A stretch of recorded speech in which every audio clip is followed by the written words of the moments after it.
નમો લોહે સૌ હરિહંતાણમ નમો લોહે સૌ સિદાનમ નમો લોહે સૌ આયર્યાણમ નમો લોહે સૌ જયાણમ નમો લોહે સૌ ત્રિકાળવતી સાવણમ ઓમકારમિંદુ સંયુક્ત નિત્યમ જાયંતિ યોગિના કામદમ મોક્ષદમ છે ઓંકારાય નમો નમઃ મંગળમ ભગવાન વિરો મંગળમ ગોતમોહિ મંગળમ કુંકુંડાર્યો જૈન્દ્રમો સુમંગળમ નમઃ સમરિસારાય સ્વાનુભૂત્યા ચકાસ્તે ચિત સ્વભાવાય ભાવાય સર્વા વિભાવ નિયુદ્ધ નિરાકાર. સમયસાર નાટક ચાલે છે. 14 ગુણસ્થાનનો અધિકાર. જેમ મેળીએ ચડવામાં 14 પગથિયાં હોય છે દાદરાના, એમ આત્માને મોક્ષની દશા પ્રાપ્ત થવા પહેલા એને 14 પ્રકાર હોય છે. ધર્મની દશા પોતેથી શરૂ થાય.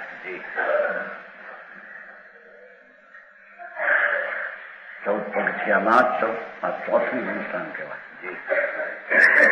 પછી 5, 6, 7, 8, 9 છે 14. 7 ગુણસ્થાન વ્યાખ્યા એવી છે.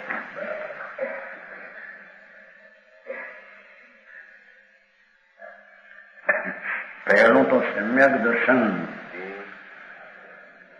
એ સર્વજ્ઞ, જે આત્માનો સર્વજ્ઞ સ્વભાવ રૂપ આત્મા, સર્વજ્ઞ સ્વભાવ સ્વરૂપ રૂપ આત્મા, એનો અંતરમાં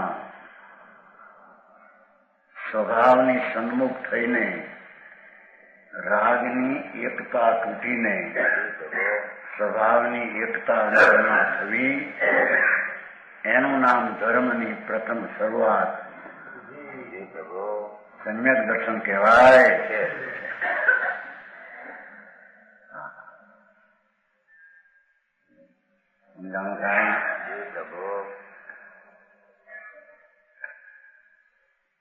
એવા સમ્યક દર્શન વિના એ જે કઈ વ્રત તપને પૂજા ભક્તિ આદિ કરે એ બધા રાગમાં જાય છે અને એનું સ્વરૂપ બંધનરૂપ છે.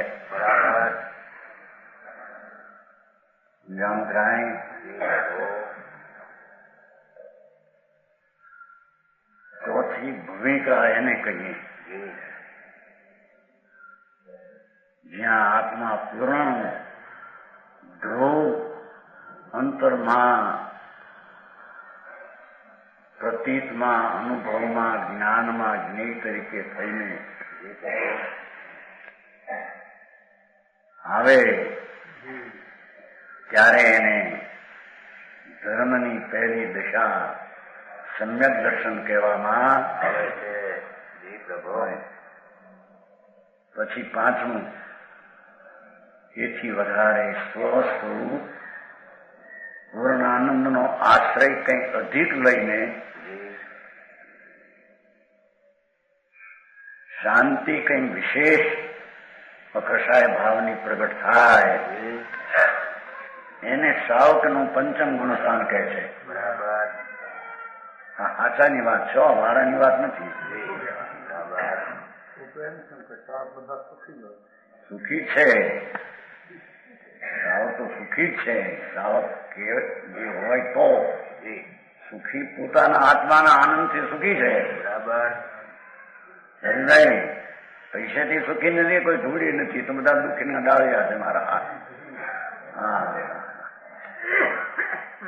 આત્માનો આત્મા અતિન્દ્રિય આનંદ સ્વભાવ, જે અનાદિથી રાગની એકતામાં, મિથ્યાભાવમાં દુઃખનું વેદન હતું,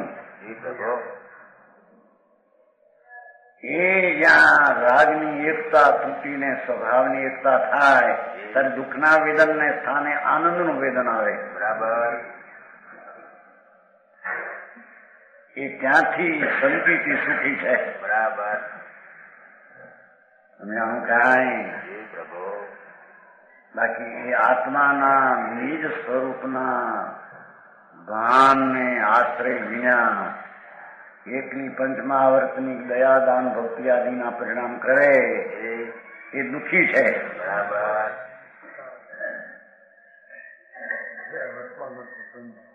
ફળ છે દુઃખનું ઝેર. ફળ સ્વર્ગાડીમાં શેકાય છે ત્યાં. શુભ ભાવના ફળ તરીકે અંગારામાં શેકાવાના છે. સમજાણું કાંઈ?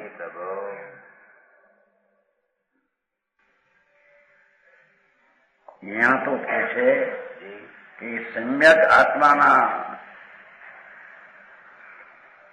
પૂર્ણ અખંડ એક રૂપ અભેદ સ્વભાવની દ્રષ્ટિને અનુભવ થતા એ સુખી થાય છે, એ ધર્મી થાય છે. ધર્મી થાય કહો કે સુખી થાય કહો? સમજાણું કાંઈ?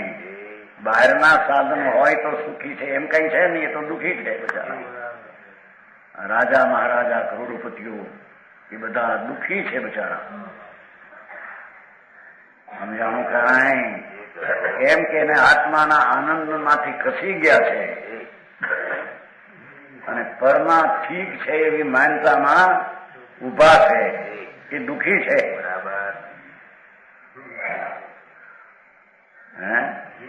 હા,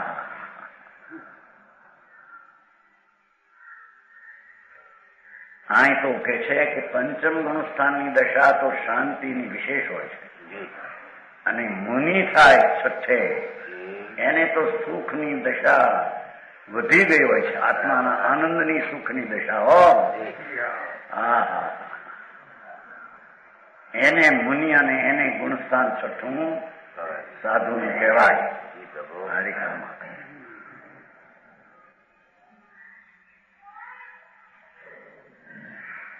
પછી સાતમું ગુણસ્થાન, એમાં તો નિર્વિકલ્પ એકલી દશાનો આનંદ જ હોય.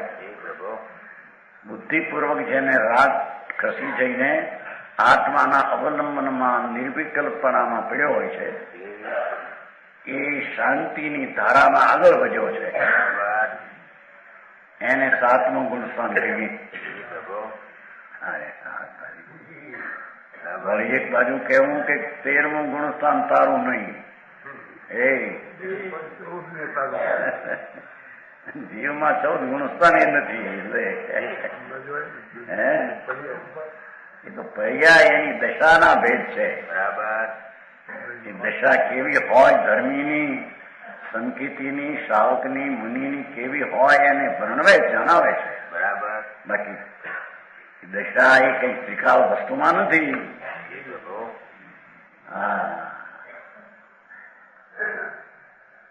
મહાપ્રભુ અંતર્મુખ તત્વ એમાં એ કઈ ભેદ નથી. એ ભેદ ઉભા થાય પર્યાયમાં એ જાણવા લાયક છે. તે ભૂમિકા કેવી હોય, કયા પ્રકારે હોય એમ જાણવા લાયક છે. સાતમા ગુણસ્થાનની વાત થઈ ગઈ. આઠમી આ છે આજ અષ્ટમ ગુણસ્થાનનું વર્ણન. સાતમા પછી અંદર આનંદની ધારામાં આગળ વધે છે. સમજાણું કાંઈ? સાતમા ગુણસ્થાન પછી આઠમી ભૂમિકા અંદર ધર્મની દશા. એ અંતરના આનંદની ધારા અને શાંતિની ધારા અંશે વધે છે ત્યારે તેને આઠમું ગુણસ્થાન કહેવામાં. સમજાવું કાંઈ? અમવર્ણો અષ્ટમ ગુણસ્થાના નામ અપૂર્વ કરણ વખાના કશુક મોક્ષમ કરી રાખે અથવા કિંચિત ક્ષય કરી નાખે. પોતાનો આનંદ સ્વભાવમાં ઝૂલતો ધર્મી અંતર્મુખમાં વિશેષ આશ્રય લેતો જે આઠમી ભૂમિકામાં કંઈક મોહ ઉપશમ કરે અને કા મોહને ક્ષય કરે. બે ધારા છે ને ઉપશમ ને ક્ષય. અપૂર્વ કર્ણ નામ ગુણસ્થાનનું વર્ણન જ્યાં મોહનો કિંચિત ઉપશમ અથવા કિંચિત ક્ષય એ ધારા હોય છે. રાગને આદિ દબાવતો જાય અને રાગને ખપાવતો જાય. બરાબર. સમજાણું કાંઈ? એને આઠમું ગુણસ્થાન કહે છે. જે પરિણામ ભય નહીં કબહી तिनको उदय देखिए जबही तब अष्टम गुण थानक होई चारित करण दूसरो सोई अधकरण अपूर्व करण बीजू. કઈ જ્ઞાન ન હોય ને એને તો આ શું કે છે કઈ સમજાય જાણપણા ન મળે. જૈન દર્શન શું કે છે? વિતરાગ પરમાત્મા શું કે છે? ક્યું તત્વ કે સ્થાનમાં કેમ હોય એની ખબર ન મળે જાય. હવે એને આ વાત કે છે શું આપી અને માર્ગ તો એકલો જ્ઞાનનો જ માર્ગ છે આત્મા. રાગાદી કરવી ક્રિયા એ કઈ એનો માર્ગ નથી. સમજાણું કાંઈ? કારણ કે એ તો જ્ઞાન સ્વરૂપ પ્રભુ છે. ચૈતનનો પુંજ પિંડ છે. એમાં જ્ઞાન સ્વભાવીમાં જ્ઞાનની ક્રિયાની સ્થિરતા આગળ વધે એને ધર્મની દશા આગળ વધેલી કહેવામાં આવે છે.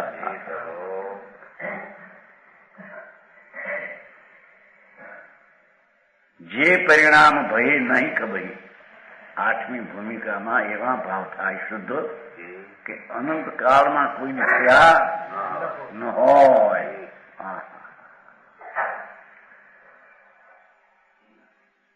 તિનકો ઉદય દેખીએ એવા ભાવને પ્રગટ દેખાય ત્યાં કે થાય એમ કે એની વાત છે ને ભગવાન. અરે જન્મ મરણના ફેરા ફરતો રખડતો દુઃખી પ્રાણી છે. સમજાણું કાંઈ? એને મોક્ષને માર્ગે આવવું એ અપૂર્વ પુરુષાર્થ છે. એ કોઈ બહારની ક્રિયાનો પુરુષાર્થ નથી.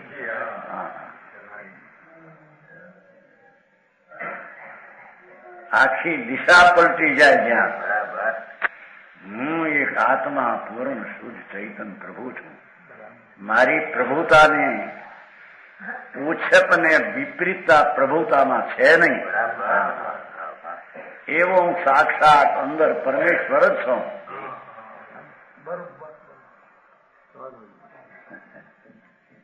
એવી અંતરમાં દ્રષ્ટિ થતા એને ધર્મની પહેલી સીધી સંકિત થાય. બરાબર. આ તો કે આ કરો, વ્રત પાવો ને ઉપવાસ કરો ને પૂજા કરો ને ભક્તિ કરો ને તમારે ધર્મ થશે. ભગવાન કે છે કે એનાથી ધર્મ થશે નહીં.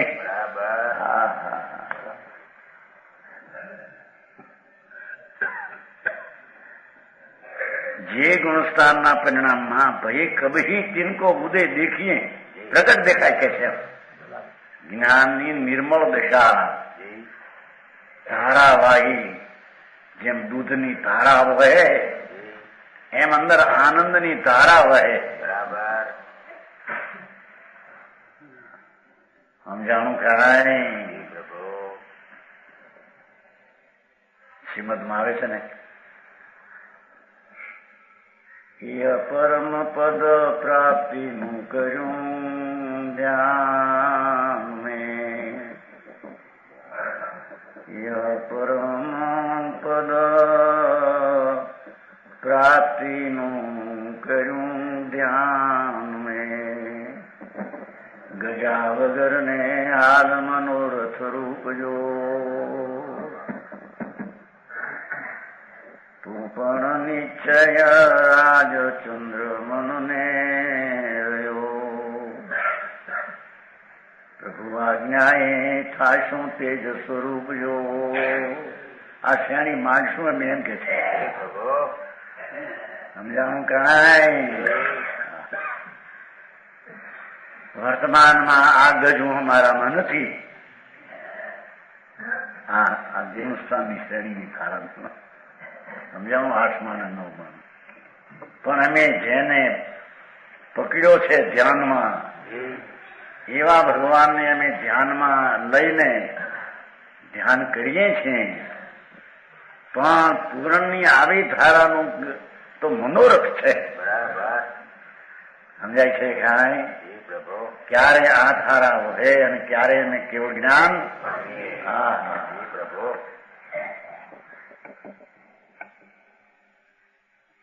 હા રાજકુમાર 8 વર્ષના જે કુંવારા કઈ ખબર નથી સ્ત્રી શું થવાનું શું, એવા 8 વર્ષના મણિરત્નની પૂતળી હોય શરીર,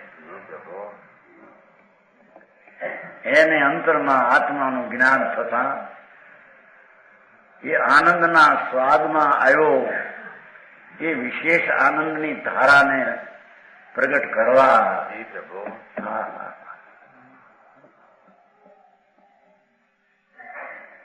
ધન્ય અવતાર ને 8 વર્ષનો બાળક રાજકુમાર, માતા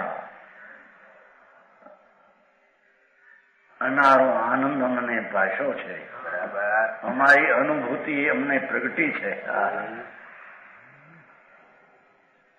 માતા હવે વિશેષ અનુભવ કરવા એકદડા વનમાં ચાલ્યા જશું. જૈન અવતાર છે ને,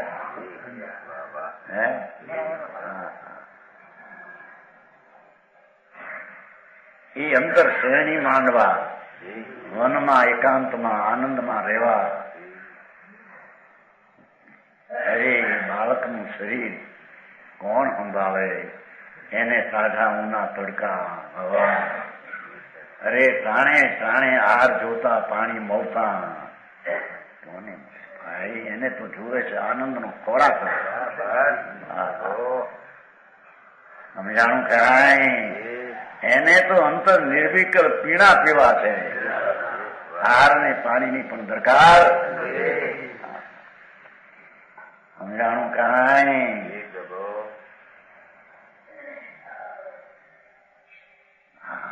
દેખાવ કેવો છે? નાની પીછી મોર પીછી એક મંડળ, મણિરત્નના પૂતળી જેવી પૂતળી હોય.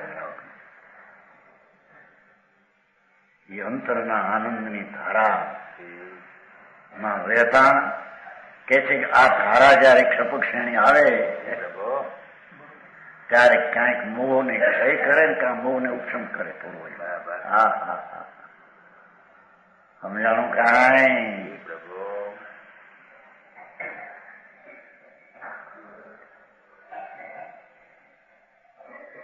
ભલે કે છે કે એ ધારા અત્યારે અમને નથી સમજાણું, પણ એ ધારા કેવી હોય એનું અમને જ્ઞાન તો છે, અને એ ધારાને અમે પકડવાના છીએ.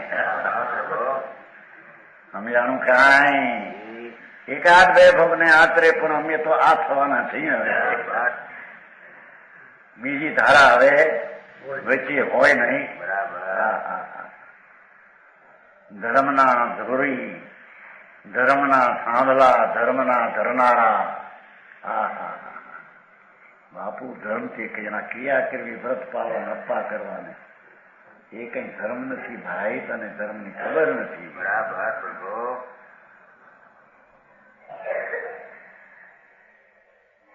જેને કે છે કે એના પરિણામ થાય કે જેને કદી જોઈ થયા નથી. અષ્ટમ ગુણસ્થાન ચારિત્ર કરણ, બીજું આત્માનું પહેલું કરણ હતું ને અધકરણ, અપૂર્વ કરણ, અપૂર્વ પરિણામ. કરણ એટલે પરિણામ.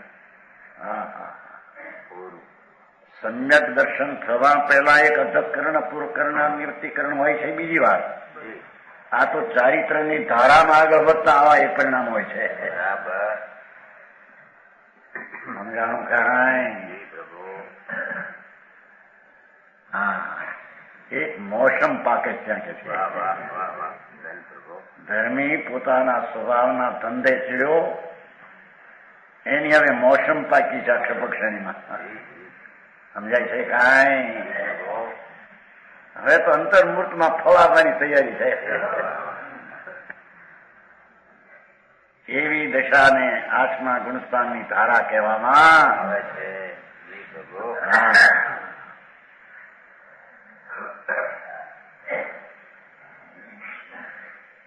ચારિત કર્ણ દૂસરો અપૂર કર્ણ. નવમું ગુણસ્થાન, નવમી ભૂમિકા. અમન્ય નિવૃત્તિ કરણ સુનુબાઈ, જ્યાં ભાવ સ્થિરતા અધિકાઈ. પૂર્વ ભાવ ચળાચળ જે તે, સહજ અડોલ ભય સબ તે.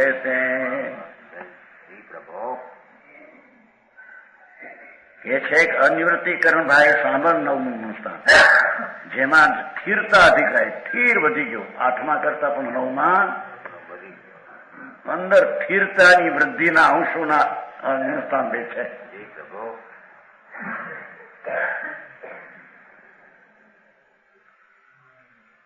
રતનનો દીવો જેમ ચમકે, એને પવન હલાવી શકે નહીં. લાખ કરોડ રૂપિયાનો હીરો હોય, હીરો તો ચમક ચમક થાય, પણ એ કઈ ખેતર ફેરવે છે, એની ચમકા એને પવનનો ઝપટ ઓલવી શકે છે. એમ ચૈતન હીરો અંતરની ધારાએ વયો, કે છે કે એવા પરિણામ હોય છે જ્યાં સ્થિરતા વધી ગઈ છે. હવે એ અસ્થિરતામાં અસ્થિરતા આવે. સમજાણું કઈ? પૂર્વ ભાવ ચલાચળ, જે પૂર્વમાં જરી ચલાચળ ભાવ હતો એ સહજ અડોલ થઈ ગયો. આવી નવમી ગુણસ્થાનની દશા ધર્મીને કેવળ જ્ઞાન થવા પહેલા આવી હોય. બરાબર. સહજ અડોલ ભય સબજેતી. જહાન ભાવ ઉલટી અધ આવે, કે છે કે જે પરિણામ થયા નિર્મળ ધારા હવે ઉલટીને પાછા હેઠે આવે નહીં.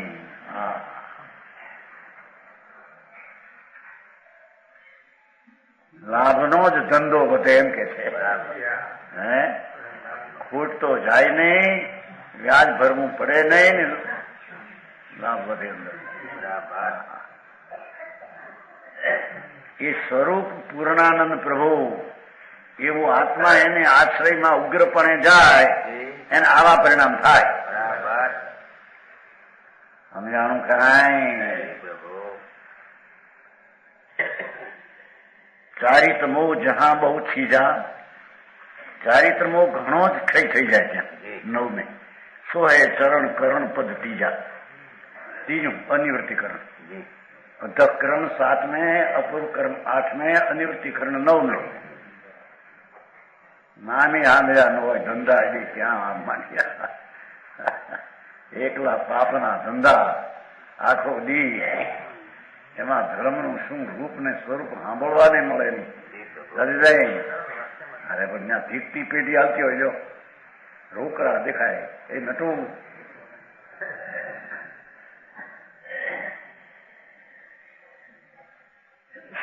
તાલીની દુકાનમાં એ છે કરતા હતા. સમજાણવાના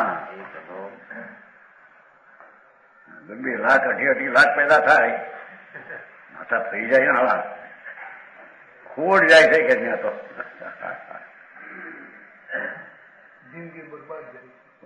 બાપુ ઘા પડે છે. એ ભાવ છે ને રળવાના, એ તો આત્માની શાંતિ ઉપર ઘા મારનારા. બરાબર. સમજાણું કાંઈ? અરે તે આત્માના સ્વભાવને સાધ્યા વિના ઘણું બગાડ્યું છે ભાઈ. સમજાણું કાંઈ? તો કે છે કે જ્યાં આત્માના સ્વભાવનો સાધક જીવ આગળ સંત થઈને આગળ ધારાએ જાય છે, ત્યારે તેના પરિણામ અનિવૃત્તિ નામના ત્રીજા પરિણામ, કે જે પરિણામ પાછા ફરે નહીં. 10મું ગુણસ્થાન. કહો 10મ ગુણસ્થાન દુશાખા, જ સૂક્ષ્મ શિવ કી અભિલાષા. લ્યો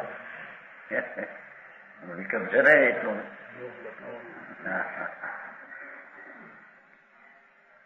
સૂક્ષ્મ લોભ દશા જ લઈએ, સૂક્ષ્મ સંપ્રાય શું કહીએ. દસમ ગુણસ્થાનનું સ્વરૂપ 8મે અને 9મે ગુણસ્થાને સમાન ઉપશમ અને ક્ષેમ ક્ષેત્રના ભેદ હોય. દુશાખા ઉપશમ શ્રેણી પણ માંડે અને ક્ષપક પણ માંડે. જ્યાં મોક્ષની અત્યંત સૂક્ષ્મ વિલાસા હોય અંદર એટલો રોગ બાકી હોય. હા હા હા, એ મોક્ષની અભિલાષા એ પણ રાગ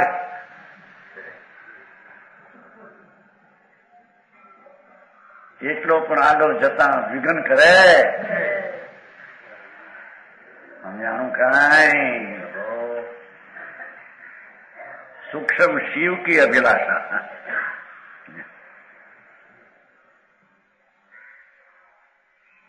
મોક્ષની અત્યંત સૂક્ષ્મ અભિલાષા. શિવ એટલે નિરુપદ્રવાત્મક મુક્તિ.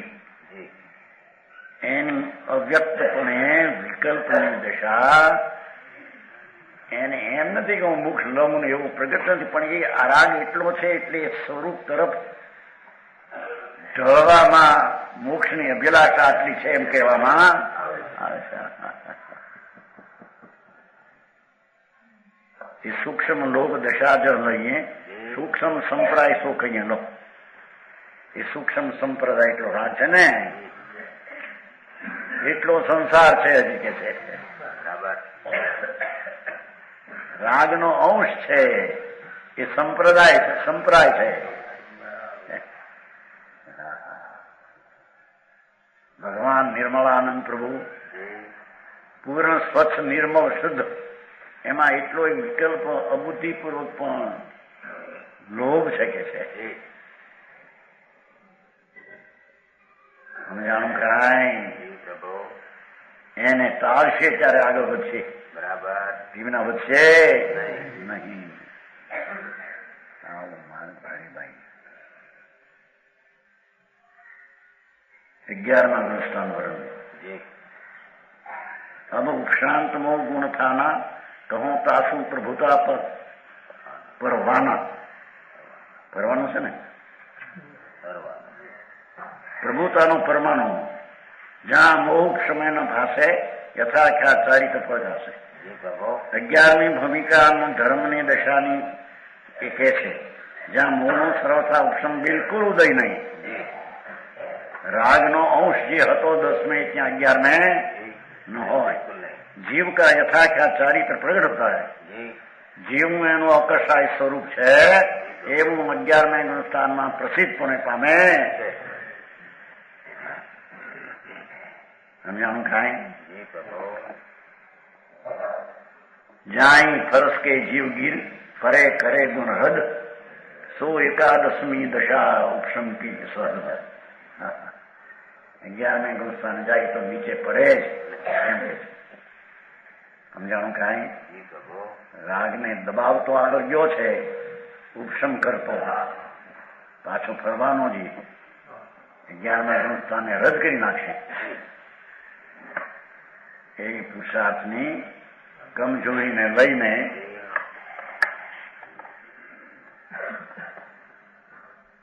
એની હદ હોય છે નહીં.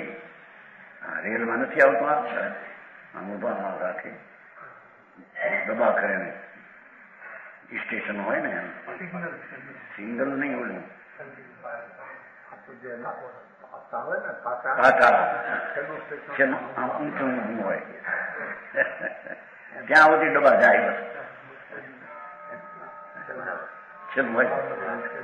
હા છે ને, અમારે પાલિકામાં બધું નજીક હતું ને. જાણે પછી બાલ આવતા જેવા જતા બધા ઓળખીતા ન જાણતા બધા જાય. આઠમી સ્ટેશન બધું જોયું. બધું 8 વર્ષ પહેલાની વાત છે. 68માં વૈશાખે છોડ્યું છે પાલી. હાથ છે ને, હાથ એ બધા ત્યાં અટકે ડબ્બા છે ને, સેન્ટિંગ કરીને એમ કે છે ને, ડબ્બા નાખી ત્યાં સુધી જાય. બસ પછી આગળ હલવાનું હોય નહીં, પાછળ હોય. એમ આ ભૂમિકા એવી છે કે ત્યાં સુધી પાછો જ વળે સમજાવું કાંઈ. હા, આવી એક દશા જીવમાં થાય છે એમ જણાવે છે. ચરમસીમા પ્રાપ્ત કરने वाला जो उपशम चारित्र મેલ નીચે હોય પણ ઉપરથી પાણી નીતરી ગયું હોય ને એમ જરી રાગ એનો ભાગ અંદર હો પણ ઉપર શાંતિ નો કસાય ભાવ એકલો તરતો હોય છે. એને અહીંયા 11મી ભૂમિકા 11મું ગુણસ્થાન કહે છે. બરાબર. 12મે ગુણસ્થાનનું વર્ણન. केवल ज्ञान निकट जो आवे देखो भाषा जहाँ जीव सब मोह छिपावे प्रगटे यथा ख्यात परधाना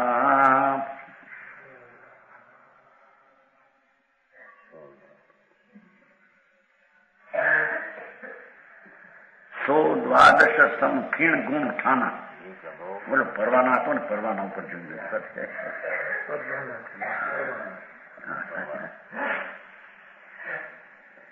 કેવલ જ્ઞાન નિકટ જ આવે એક અંતર્મૂર્તમાં તો કેવળ જ્ઞાન પ્રગટવાનું. અરિહંત પદ બરાબર સર્વજ્ઞ પદ પરમેશ્વર નમો લોહી સૌ અરિહંતાનું. અરિહંત પદ 13મે ગુણસ્થાને હોય. સમજાણું કાંઈ. સિમંદર ભગવાન વર્તમાનમાં મહાવીરમાં બિરાજે છે. 13મે ગુણસ્થાન છે. મહાવીર ભગવાન આજે અહીંથી મોક્ષ બધાયા એ તો સિદ્ધમાં છે. એને હવે ગુણસ્થાન છે. પરમાત્મા બિરાજે છે મહાવેદીમાં. એ 13મે ગુણસ્થાન ભગવાન વર્તમાનમાં છે. કરોડો વર્ષથી છે ને કરોડો અબજો વર્ષ રહેશે હજી. બરાબર. મોટું આયુષ્ય છે એ છે એ કેવળ જ્ઞાન નિકટ જબ આવે ત્યાં જીવ સબ મોહ ખપાવે. મોહનો કણ પણ અંશ હોય એને નાશ કરે. બરાબર. પ્રગટ યથાખ્યાત પર ધાના ક્ષાયક યથાખ્યાત પેલું ઉપશમ હતું 11મે. પ્રગટે યથાખ્યાત અકશાય પરિણામ અકશાય પરિણામ યથાખ્યાત ચારિત્ર જેવું સ્વરૂપ છે એ પ્રસિદ્ધિ થઈ ગઈ પર્યાયમાં ચારિત્રની. સો દ્વાદશ ખીણ ગુંઠામાં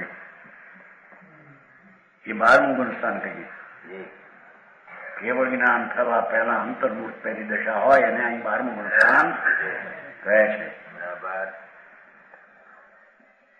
આ તો બનારસદાસે વિશેષ જાણવા માટે સમયસારમાં આ ગુણસ્થાનની વર્ણન દશા ભિન્ન ભિન્ન નથી તેથી વધારે સ્પષ્ટ માટે આ વર્ણ્યું છે. બરાબર. ભાવ જાણવા જોઈએ ને કે ભૂમિકા કેટલું પવિત્રતા સમજાણું કાંઈ. આવી દશા ને આવું સ્વરૂપ સર્વજ્ઞ સિવાય ક્યાંય હોય નહીં. બરાબર. તીર્થંકર દેવ પરમાત્મા ત્રિલોકનાથ વિતરાગ દેવ એને જે સર્વજ્ઞ જ્ઞાનમાં જોયું જાણ્યું એવું બીજાએ જોયું ને જાણ્યું એ બધા ભગવાન સિવાય લોકોએ કલ્પિત વાતો કરી બધી. બરાબર. ત્યારે કોઈ કહે પણ એ બધા ખોટા છે એમ તમે શી રીતે કહો બીજાને? તમારી પાસે શું માપ છે એમ કે છે. હરે ભગવાન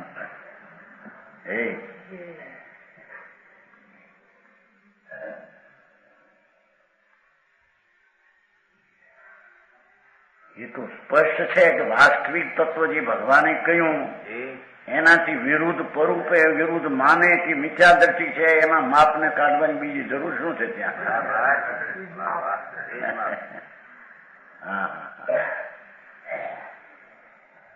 સમય સારમાં તો કહ્યું નથી સર્વશુદ્ધ અધિકારમાં કે જો કોઈ ઈશ્વર કરતા માને જગતનો, જગત સ્વતંત્ર પદાર્થ છે સ્વદેવ અનાદિ, એનો કોઈ કરતા બરતા નથી, પણ કરતા માને એ જે મિથ્યા દ્રષ્ટિ છે. એમ અમારા જૈનમાં સાધુ નામ ધરાવે, સાધુ નામ ધરાવે અને પરની છકાઈની ક્રિયા કરી શકું, દયા પાવી શકું, એને રાખી શકું, એ માન્યતા ઓલાના મિથ્યા દ્રષ્ટિ જેવી એની માનતા છે. સમજાણું કાંઈ આવ્યા નથી આવ્યા એવા તમારા કહેવાયા છાપખાના મગલા ગયા તમને બપોરે એ બધી એની વાત કરી હિન્દુની ઘણી ગયા છે બધી લોકિક વાતો કે કાંઈ આ વાત ધર્મની વિતરાગ કાંઈ લોકોમાં ખબરા થાય છે કે આમાં હું પણ આ તો એની વાતો કર્યા કરે આ છે આ છે પણ લોકોને ઘણાને એવી પસંદ પડે, માણસ બહુ પ્રજુ થાય ને મારે વિતરાગ ક્યાંય બીજા સાથે મેળ ખાયો નથી. બે ન હોય તો પણ પછી આ સાચું ના ખોટું બે ન હોય તો બે રસ્તીનાથી સીધે થાય છે. તમે છે ને ટેશન પાખંડ થયા ભગવાને તો એકાંત માનનારા એના ભેદો છે બધા. એ માર્ગ વિતરાગનો સર્વજ્ઞનો એક જ અનેકાંત માર્ગ છે. સમજાનું કાંઈ બધાનો સમન્વય કરીને સરખા મનાવવા માનવા એવું આ વસ્તુમાં નથી કઈ. એ રીતે બને. એક પુણ્યમાં ધર્મ મનાવે, બીજો પુણ્યમાં ધર્મ ન મનાવે. હવે બેનો મેળ છે તે કરવામાં સમજાણું કાંઈ.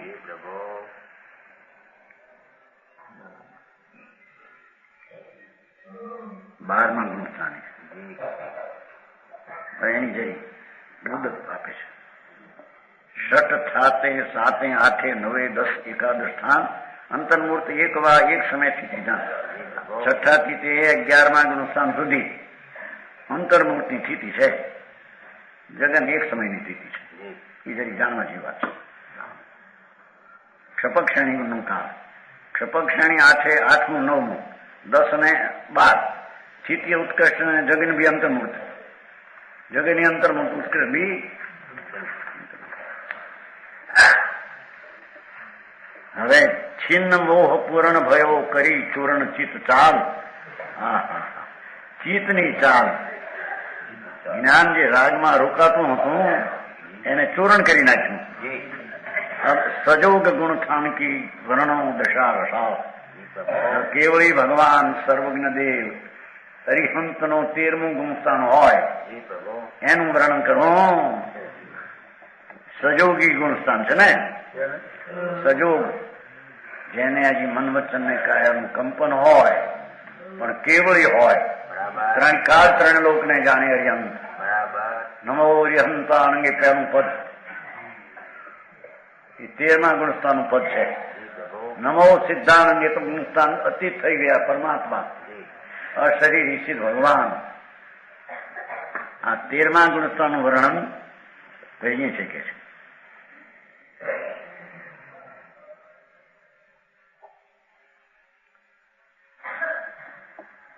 સંસ્કૃતમાં કોઈ પ્રશ્ન કર્યો હતો, 80ની વાત છે. એક પંડિત આવ્યા હતા. પંડિત ભાઈ અમે તો સંસ્કૃત નથી કીધું ક્યાં જાણતા નથી, પણ તમે પંડિત છો ને મોટા, કે તો આ શબ્દનો અર્થ કરો. 80ની વાત છે. સંજોગી ભવસ્ત કેવળી એવો શબ્દ મૂક્યો પંડિત પાસે. સંજોગી ભવસ્ત કેવળી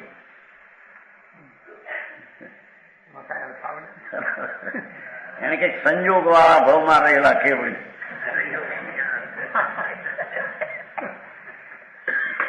એને કીધું કે સંજોગી ભવસ્ત કેવળી હોઈ શકે જ નહીં.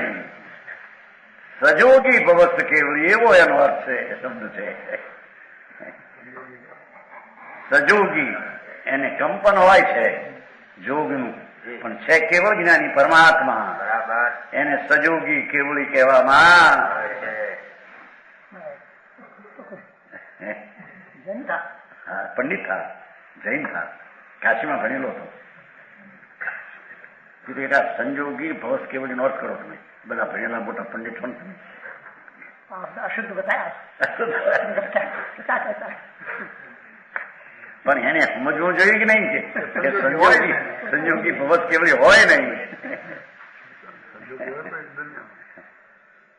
જોગ વાળા કેવળી હોય પણ કઈ સંયોગ વાળા કેવળી હોય એવું કઈ કેમ છે?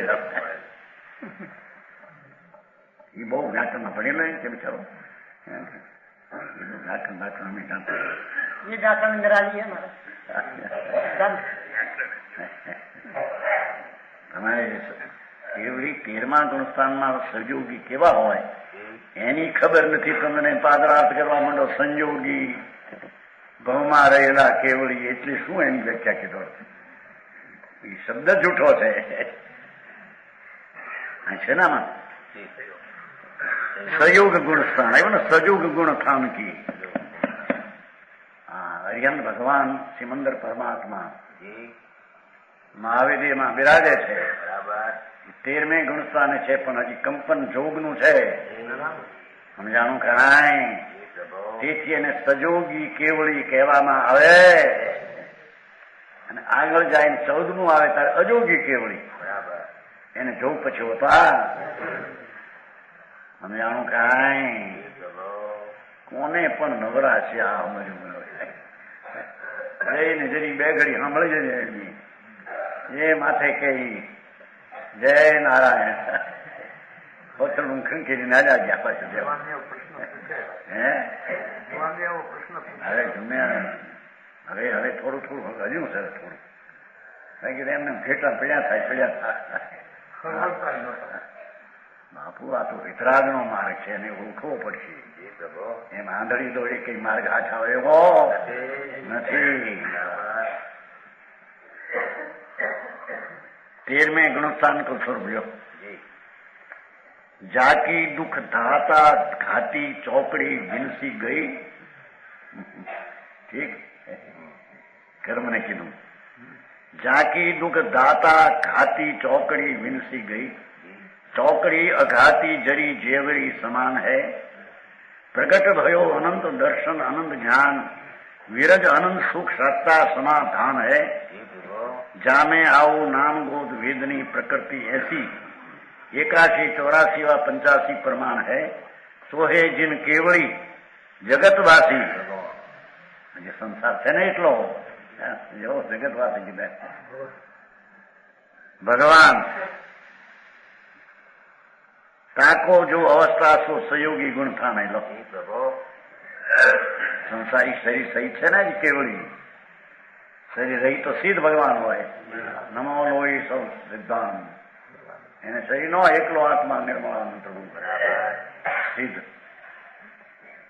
તીર્થંકર શરીર સહિત કેવળી હોય એને શરીર હોય છે કે છે જાકી દુઃખ દાતા ઘાતી ચોકડી વિનસી ગઈ.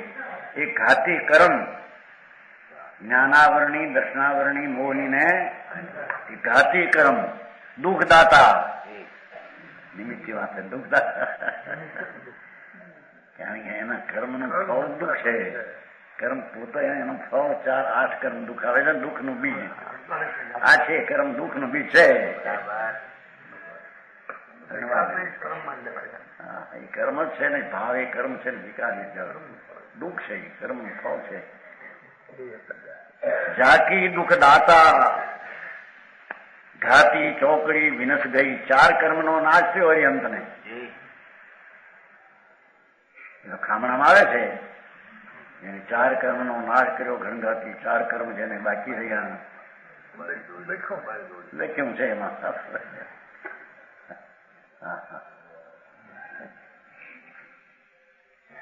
ચોકડીય ઘાતી 4 કર્મ બાકી પણ કેવા બળી જેવડી સમાન. અઘાતી બળી દૂરડી સમાન દયા આવે. કાથી હળગી હોય કાથી કાથી બાંધવામાં કામ ન આવે.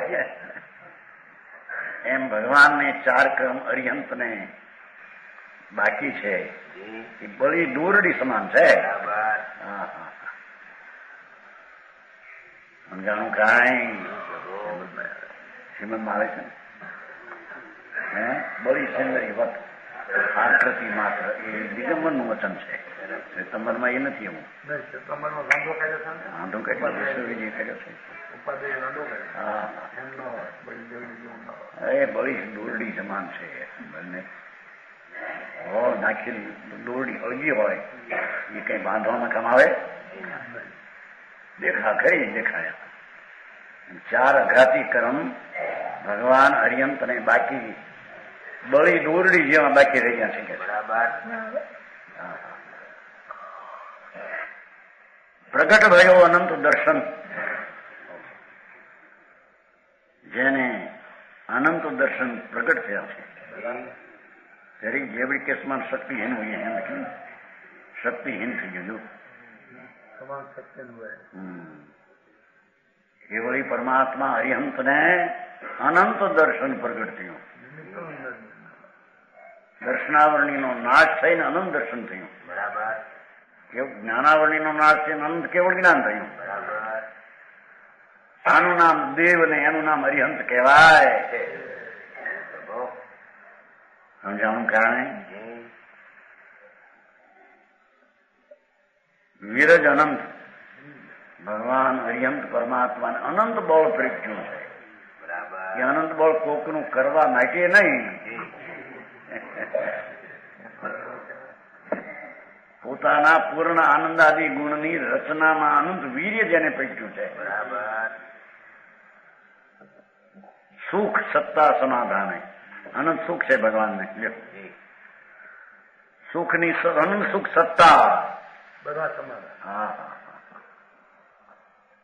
કેવળ જ્ઞાની હરિયમ પરમાત્માને પૂર્ણ સુખ છે હવે એને આહાર ને પાણી ને રોગ ને ન હોય એ હરિયંત ને રોગ ન હોય એમ કે છે પૂર્ણ સુખ હોય એમ કે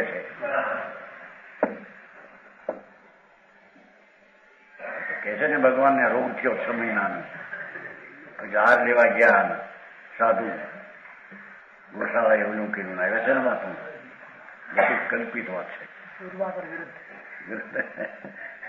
કેવડીને આહાર હોય ને પાણી નો હોય કાંઈ ન હોય રોગે નો 18 આવશે 18 દોષ આવશે ભગવાનની અનંતી સુખ સત્તાની અનંતું બધું પ્રગટ થઈ ગયું છે અનંત આનંદ અનંત જ્ઞાન દર્શન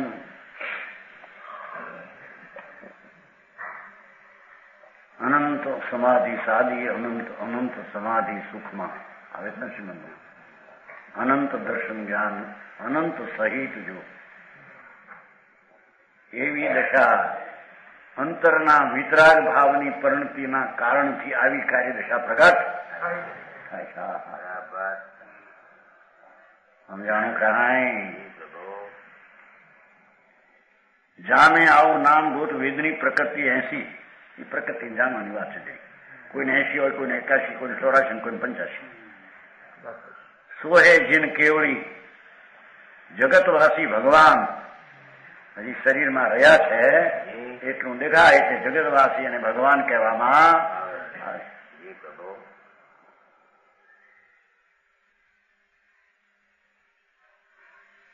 તાકી જો અવસ્થા શું સજોગી ગુણ સ્થાન એને સજોગી ગુણ સ્થાન કહેવામાં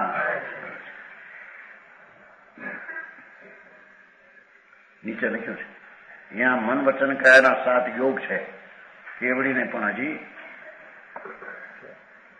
મન વચન ને કાયા છે ને મનના 2 વચનના 2 કાયાના 3 એવા 7 યોગ હોય છે 15 યોગ છે ને 7 હોય છે इससे इस गुणस्थान का नाम संयोग केवड़ी है सयोग जो कंपन सहित केवड़ी આવું કેવડીનું સ્વરૂપ છે એને ક્ષુધા ન હોય તૃષા ન હોય રોગ ન હોય સમજાય છે કાંઈ એને વસ્ત્ર ન હોય પાત્ર ન હોય વોરવા ન જાય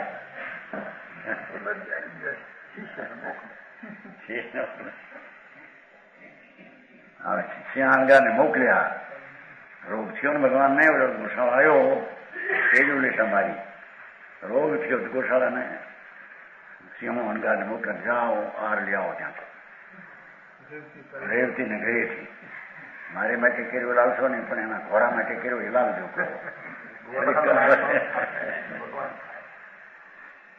અરે ભાઈ વાત કરી. અરે અયંત ને રોગ હોય ભાઈ. હા, એને અનંત આનંદ નો અનુભવ જ્યાં પરમાત્માને હોય છે, એના શરીર સ્ફટિક રતન જેવા હોય છે.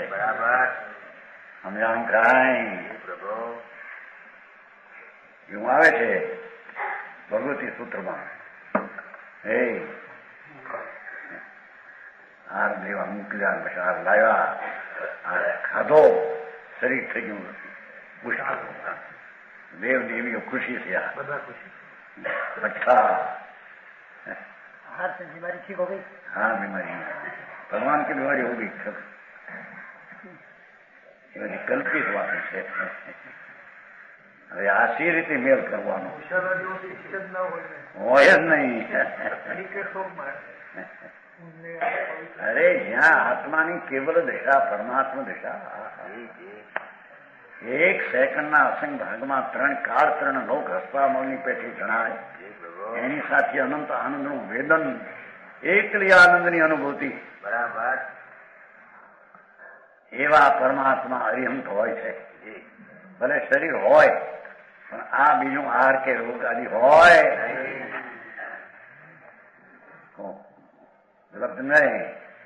ભગવાન પછી ઘોડીએ બે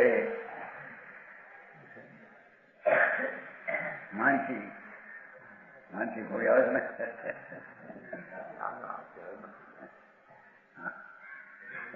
અરે બાપુ, ભગવાન કેવા તને ખબર નથી ભાઈ. આત્મા ભગવાન સ્વરૂપ જ છે આનંદ. એની દશાના અંદરમાં એકાગ્ર થઈને થાય એટલે તો ખલાસ થઈ ગયા. પૂર્ણ અમૃતના સાગર જ્યાં પૂછ્યા. ભલે શરીર હોય, અંતરના અનંત આનંદનો વેદન ઉછળીને અનુભૂતિ પૂર્ણ આનંદની થઈ ગઈ. એને અનુભૂતિ હોય પણ પૂર્ણ આનંદની ન હોય. સમજાણું કાંઈ? વસ્તુ જ આવી છે, એમાં બીજું થાય શું? આડો માખે કે હરેન્દ્રભાઈ એને સહયોગી ગુણસ્થાન કહેવામાં આવે છે. વિશેષ ખુલાસો કે કોઈને તીર્થન પ્રગતિ આદિ હોય છે, કોઈને હોતી નથી. આરોગ્ય શરીર કોઈને હોય ને કોઈને હોતું નથી. એ વિશે વાત જાણવા જેવી છે. કેવળ જ્ઞાનીથી મુદ્રા અને સ્થિતિ.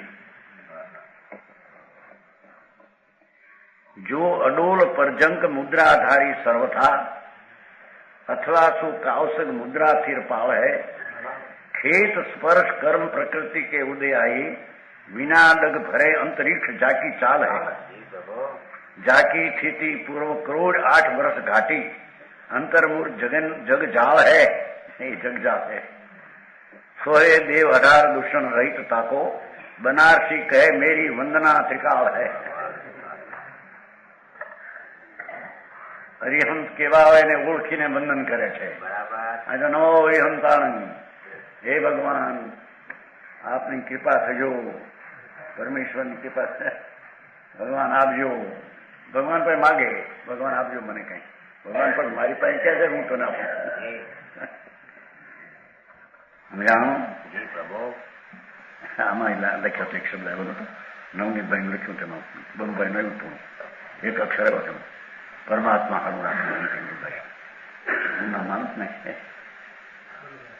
બરુભાઈ ડાક્ટર કાગળ આવ્યો તમે કે એમાં તો એમાં એ શબ્દ હતો,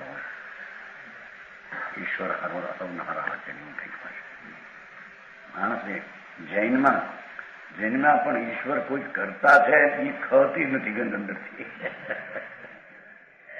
ઈશ્વર જાણે કઈ કરે, ઈશ્વરની મહેરબાની થાય, ઈશ્વર હવને હારાવાના રાખે. ઈશ્વર કેવો હારાવાના રાખે? ભગવાન પરમાત્મા તો હરિમ કેવડી તીર્થંગત છે, એ જગતને હારાવાના રાખે.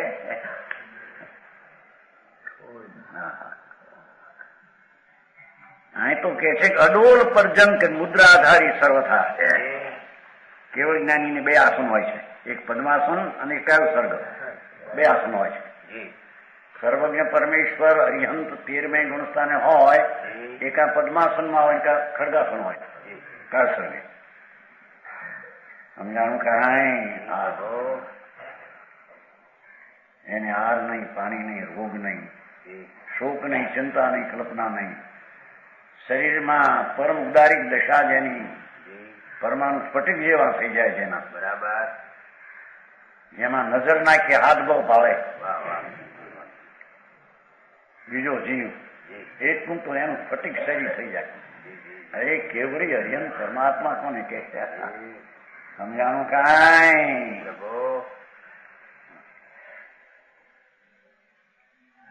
ખેત સ્પર્શ કર્મ પ્રકૃતિ કે બુદ્ધિ આગે કહે છે કે ભગવાન હાલે છે ને કે પ્રકૃતિના કારણે શરીર ગતિ કરે, એને ગતિ બતિનું કઈ છે? એ તો કેવું જ્ઞાની પરમાત્મા છે.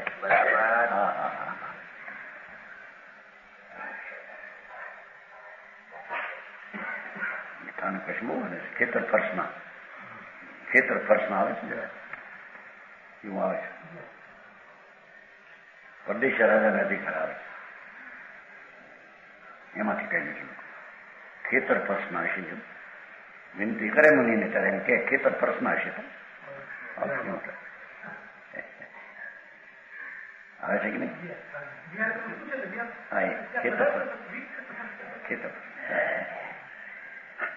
બોલવા માત્ર આમ હું તો હાલે તો વ્યાસ થાય, માનતા ઈ હોય. અહીં તો કે વિતરાગના કેવળ જ્ઞાની દશા પરમાત્માને થઈ, એને પૂર્વની કોઈ પ્રકૃતિને કારણે વિના ડગ ભરે, આમ ડગ ન ભરે, અંતરિક્ષ જાગી અધર આવે, 5000 ધનુષ ઊંચા, 500 ધનુષ ઊંચા, પણ ઊંચા હાલે, નીચે નહીં, અધર હાલે, વિના ડગ ભરે અંતરિક્ષ જાગી ચાલે.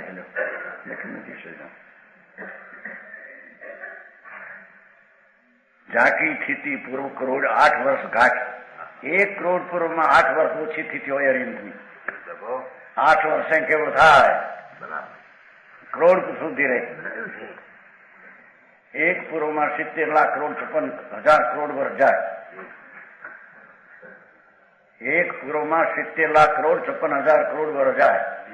એવા કરોડ પૂરો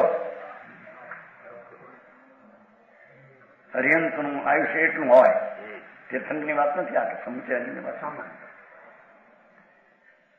પૂર્વ કરોડ 8 વર્ષ ઘાટી, 1 કરોડ પૂર્વમાં 8 વર્ષ ઉઠે. જગન અંતર્મૂર્ત 8 વર્ષે કેવળ પામે, અંતર્મુહૂર્તે મોક્ષ જાય. બરાબર. હા, સમજાણું? સોહે દેવ 18 દૂષણ રહિત, એ 18 દોષ ન હોય એવા અરિહંત ને બનારસી કહે મેરી વંદના ટિકાવે, એવા અરિહંત ને ત્રણેય કાવે હું વંદન કરું. 18 દોષનું વર્ણન આપી, 18 દોષનું વર્ણન. સમાન વચન ગુરુદેવ